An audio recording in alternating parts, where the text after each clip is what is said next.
j'espère que tu vas bien. Moi, ça va très bien.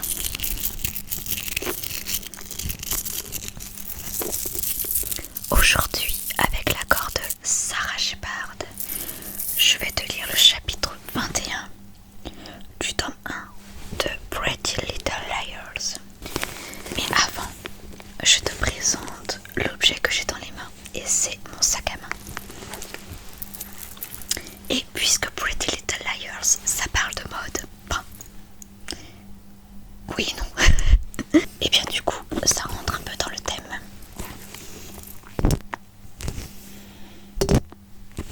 C'est un sac à main que j'ai acheté cet été, je crois. Et je l'adore. En fait, ce que j'adore, c'est ça là, les petites lanières, les petites franges. Ça fait un peu bohème et j'adore. C'est un peu mon style en fait. En fait, moi, j'ai pas vraiment de. Enfin, si, j'allais dire, j'ai pas vraiment de style, mais si. En fait, moi, j'aime bien le mélange. Enfin, mélanger le rock et le bohème. Donc, j'ai un style un peu bohème et un peu rock. Mais en ce moment, c'est plutôt bohème. Quand j'étais adolescente, c'était beaucoup le rock. Et en grandissant, j'ai finalement préféré me diriger vers le style bohème. Et parfois, je m'amuse à faire des mélanges. Et j'adore. D'ailleurs, chez moi, j'ai plein d'attrape-rêves. Là, tu peux en voir un là. Ça, c'est ma soeur qui me l'avait offert avec son copain. J'en ai un autre là-haut. Enfin, au-dessus d'une bibliothèque.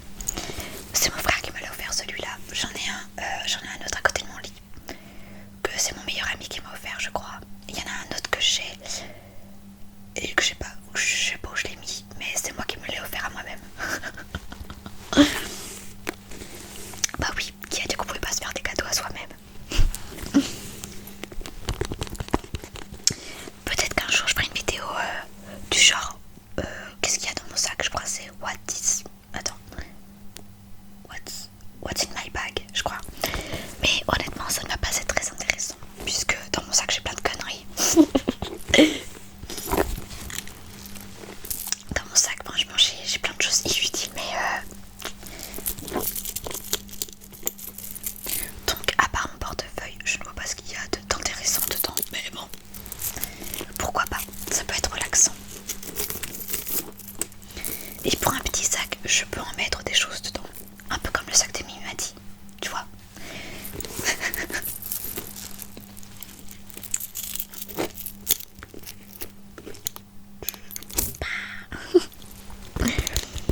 Aujourd'hui, je suis d'humeur à faire des bêtises. Sinon, pour en revenir à Pretty Little Liars, la dernière fois je t'ai lu le chapitre 20 qui était entièrement consacré à Spencer et où dedans elle a agi comme une garce puisque elle a dragué le copain de sa sœur. Spencer, c'est vraiment un personnage que je déteste. Après, enfin, dans la série, au début, je me souviens que quand j'ai commencé la série, je pouvais pas du tout la voir en peinture. Après, au fil des saisons, ça va. Mais au tout début de la saison 1, oh mon dieu, le seul personnage que vraiment je ne peux pas voir.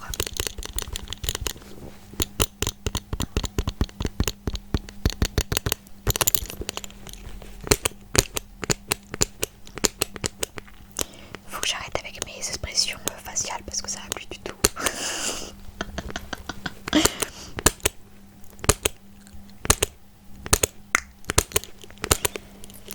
Donc oui, la dernière fois c'était un chapitre sur Spencer. Donc là je ne sais pas du tout sur quel chapitre sera, enfin sur quelle vie sera centré ce nouveau chapitre.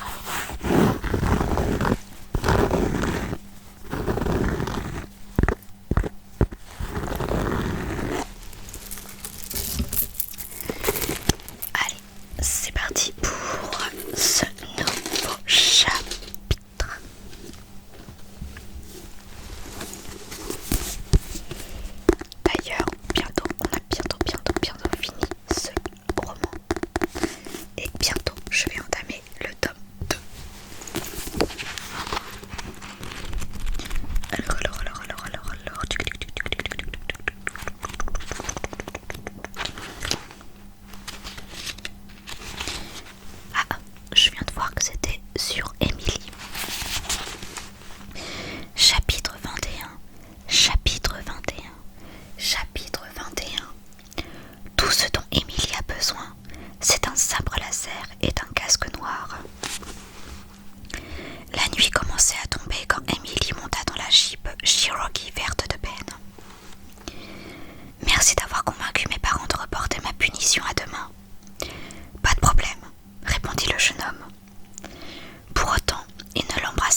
qu'elle détestait ce groupe.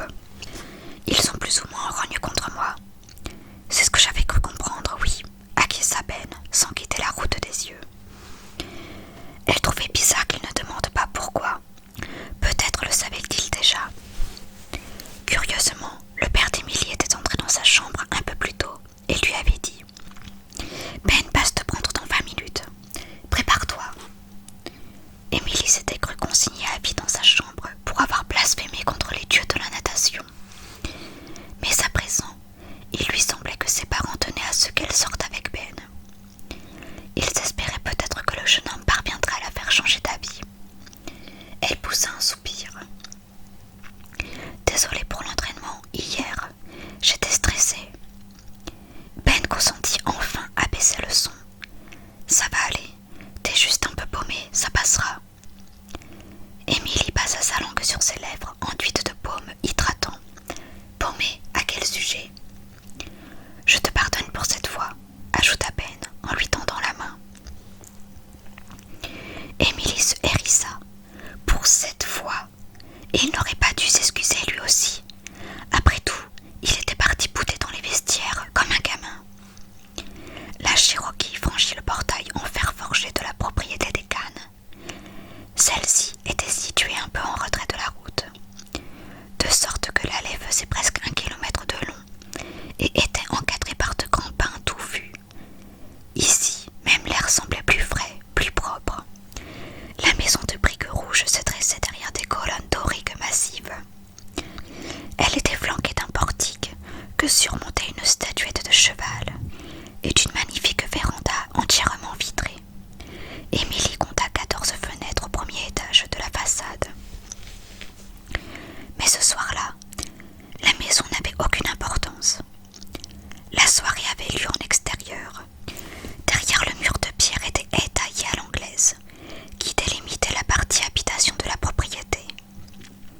Là s'étendait un champ de plusieurs hectares, occupé pour moitié par l'élevage de chevaux des Cannes, pour l'autre par une gigantesque pelouse et par une mare aux canards. L'ensemble était entouré d'un bois assez dense. Comme Ben se garait dans le parking improvisé, Émilie descendit de voiture et fut aussitôt agressée par la musique tonitruante de The Killers. Partout autour d'elle, des invités au visage familier jaillissaient de leur jeep, Cadillac ou autres Saab. Un groupe de filles délicieusement maquillées sortirent des paquets de cigarettes de leurs petits sacs à chaînettes dorés et s'en allumèrent une.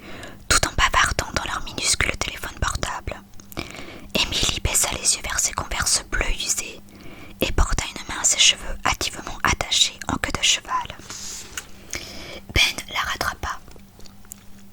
Ils franchirent les haies, coupèrent à travers le bois et pénétrèrent dans la partie du champ où se tenait la soirée. Il y avait beaucoup de jeunes qu'Émilie ne connaissait pas, car, en plus de leurs camarades de l'externat de Rosewood, les Cannes invitaient tous les élèves un peu en vue des autres établissements privés de la région. Une grande table à tréteaux avait été installée près des buissons. Elle était couverte de bouteilles, de verres et de fûts de bière.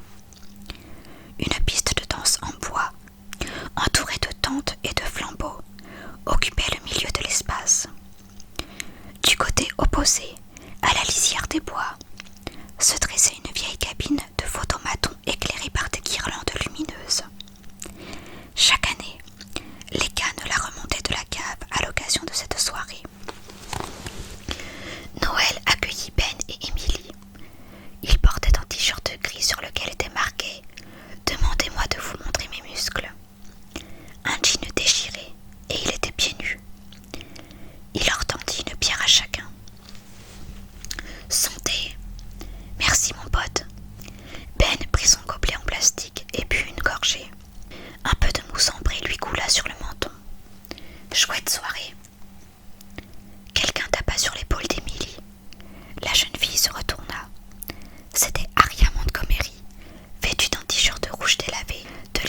les rebaissa très vite.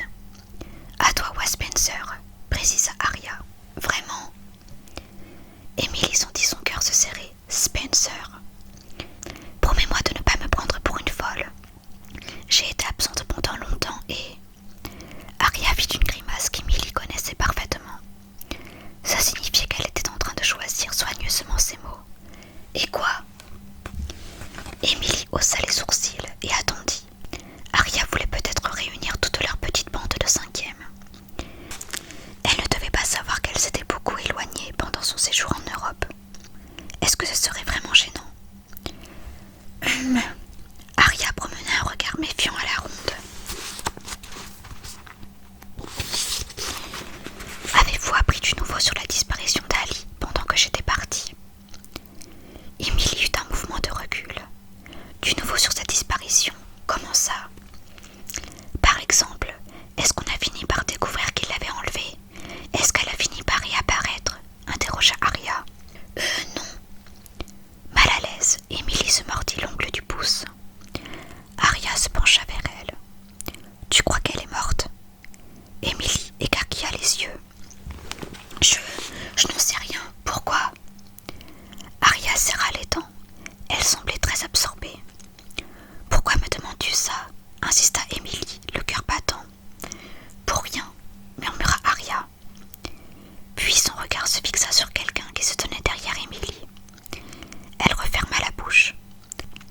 Et lança une voix rogue. Emily fit volte-face. Maya. Et, répondit-elle, manquant lâcher son gobelet. Je ne savais pas que tu venais. Moi non plus, répliqua Maya. Mais mon frère en avait envie. Il est quelque part dans le coin. Emily se retourna vers Arya pour la présenter à sa nouvelle amie. Mais Arya avait disparu. Alors c'est toi, la fameuse Maya, lança Ben en rejoignant les deux filles. Celle qui avait basculé Emily du côté obscur de la force. Du côté obscur de la force, couina Emily. De quel côté obscur tu parles?